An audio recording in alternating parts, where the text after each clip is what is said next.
Me, Chris.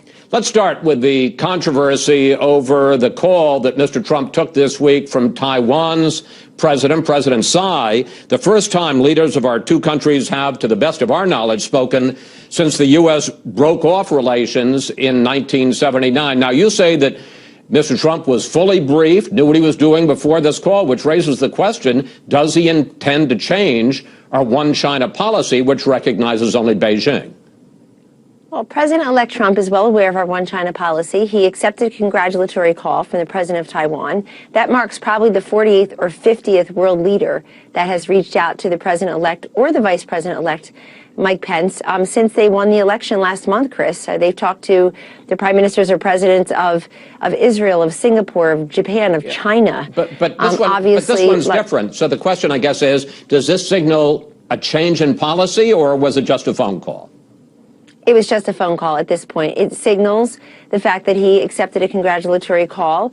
I know that China has a perspective on it. I know the White House and State Department probably have a perspective on it, and certainly Taiwan has a perspective on it. But the president-elect's perspective is that he accepted a congratulatory call, and when he's sworn in as president and commander-in-chief in a little over a month, Chris, he will make clear what the fullness of his plans are. But people shouldn't read too much into it. And some of the press coverage, not here necessarily, but elsewhere, is really astonishing when you think about how it was covered when Barack Obama was going to try to reach out to Iran and come up with an Iran nuclear deal. And this man the president-elect received a phone call from a world leader in another country. We know about one China. He knows about one China. He's routinely briefed on these matters, and that's just what it is. So let me ask you about this. And I think one of the reasons such a big deal was made of it is because of the fact that the president-elect has had a number of controversial phone calls with foreign leaders.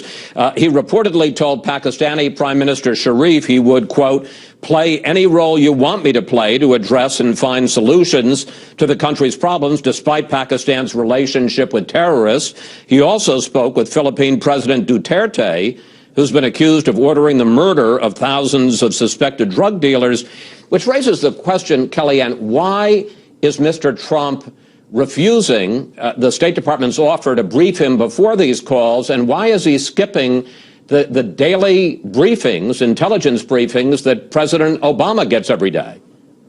He is not always skipping those briefings, and he's briefed by any number of credible sources on these issues. And I think people, Chris, frankly, are cherry picking about these world leaders and then they're accusing the president-elect of somehow countenancing some of these behaviors in these other places. But look, that's really unfair when you think about, we just had an election, and the opponent, Hillary Clinton, who was the Secretary of State, was using the State Department to get money from foreign governments like Saudi Arabia, which doesn't even respect girls and women. So I think people just have their hair on fire, particularly those who believe we're still entrenched in the permanent campaign, are trying to reverse the election results from last week. Let's give this man time to form his cabinet. And he's also showing respect to the current president, President Obama, who still is the president for about 6.5 more weeks, and the commander-in-chief certainly. He's not out there, but President-elect Trump is not out there making policy or announcing new policy prescriptions worldwide. He's merely taking phone calls,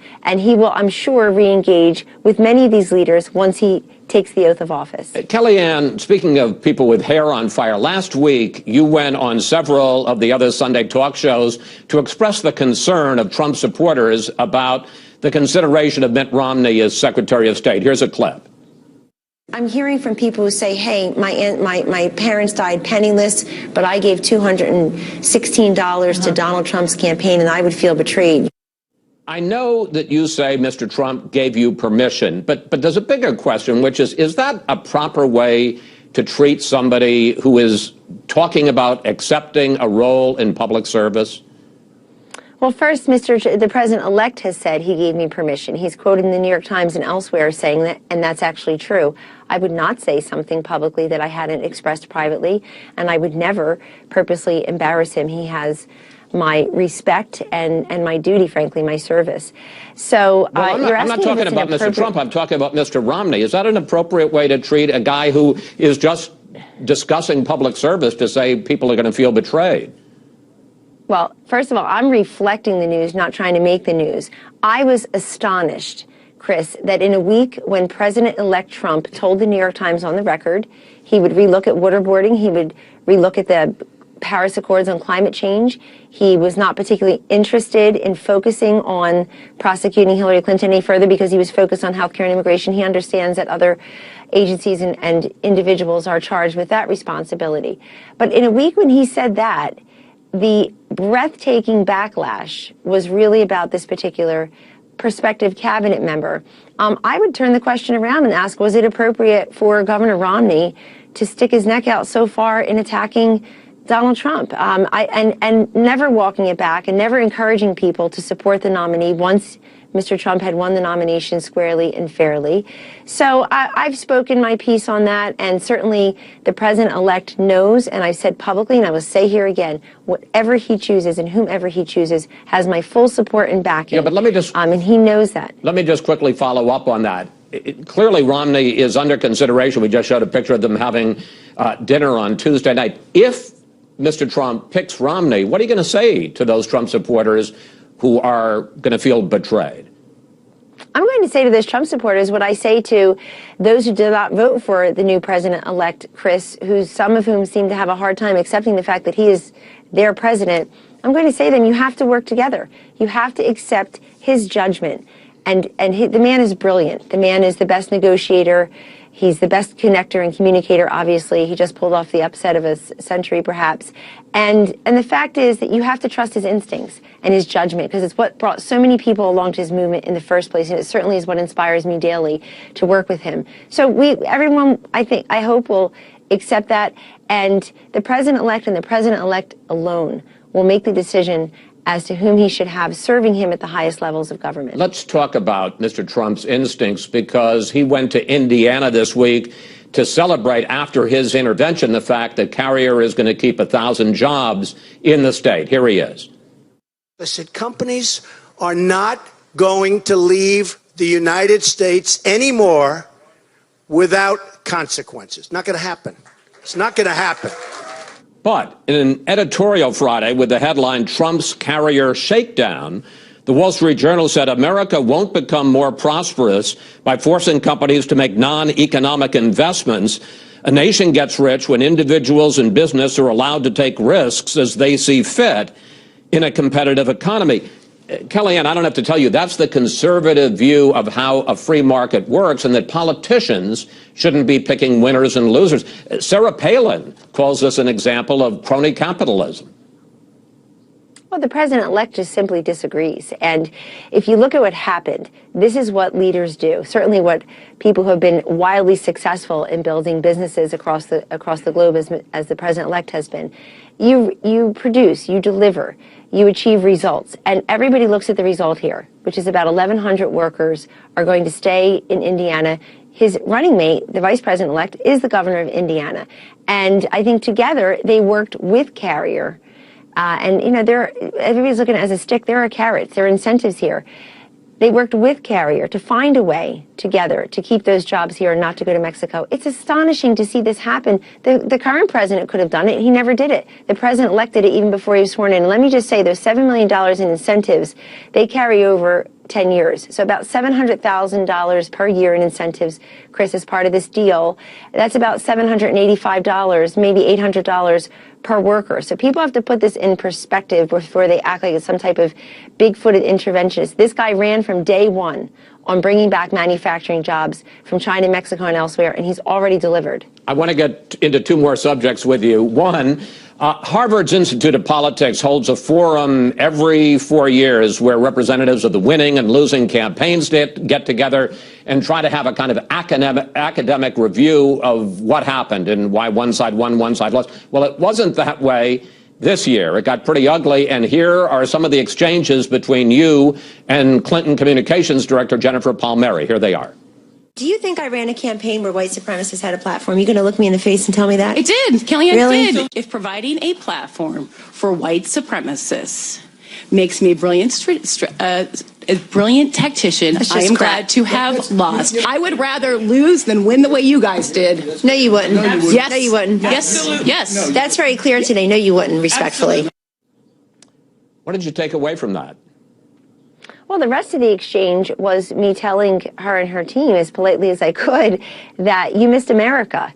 All you needed to do was recognize that a lot of voters had a very hard time accepting Hillary Clinton as this outsider disruptor who was ethically clean and would treat all Americans fairly, had run an aspirational, uplifting campaign that had an economic message for a lot of working America. The idea that you know what, they can say what they want about me and my team. We've got very broad shoulders over here, as you can imagine. But to besmirch over 60 million hardworking men and women in this country who became part of the Trump movement, to pretend that Donald Trump was not out there every single day, Chris, sometimes 4, 5, 7 stops in a single day, bringing his case directly to the American people and saying what to them? That we're going to reform the Veterans Administration, which leaves veterans to die, that we're going to stand behind law enforcement and the thin blue line, that he's going to create 25 million jobs over 10 years, unleash energy investment, have an infrastructure program, repeal and replace Obamacare, which has really reduced the quality and the choice and the access and increased the price of health care for many Americans, left others behind, that he's going to defeat radical Islamic terrorism in the face of Hillary Clinton referring to them as our determined enemies, and President Obama saying that they're the JV team that's been brushed back. Nobody believes that. Yep. And so to besmirch those voters is really beyond the pale to me. Now, I had already, that was a 2.5-hour forum, and you're playing a couple clips, so I had already credited them as brilliant strategists, as people I respect as professionals. That was all done. But there was no grace, there was no congratulations from them, and frankly, there's no self-awareness that they lost the election because they missed America. They blame Bernie Sanders. They blame Jim Comey. It's typical of Hillary Clinton. In Hillary Clinton's world, it's always somebody else's fault. All right. One last thing. I'm glad to see that this was such an academic discussion. Finally, we're going to, in a couple of moments, have Jill Stein on the program, the Green Party presidential nominee, who is pushing recounts in Wisconsin, in Michigan, in Pennsylvania. What do you say to her about those efforts? I'd say to her, give it up, as it seems like you're doing in Pennsylvania, for a very simple reason. Even your friends in the Clinton campaign have admitted that these recounts will not change any result. Hillary Clinton gained a whopping 1 vote, Chris, 1. And so I read one article, the Daily Caller, I believe, that said at this pace, Hillary Clinton could change the election results in Wisconsin in 74.5 years. I don't think America's going to sit around and wait for that to happen. The people have spoken. I was asked on this program and many others that will you accept the election results? So the question for Jill Stein and Hillary Clinton and those who just are still in the grief, anger, and denial stages, will you start moving over to acceptance and let this president-elect and vice president-elect get on with the business of government, have a peaceful transfer of power? The other thing is, I'm just astonished how Jill Stein is now the favorite flavor of the left. They ignored her and ridiculed her, and a lot of their friends in the media made sure she had no coverage and no oxygen. I got to cut you off so I can get her on the show. Go ahead. Okay. Wish her well for me, but yeah, I mean, gracious. Yeah, it's good to be gracious and to admit what you see in front of you. And in this case, Donald Trump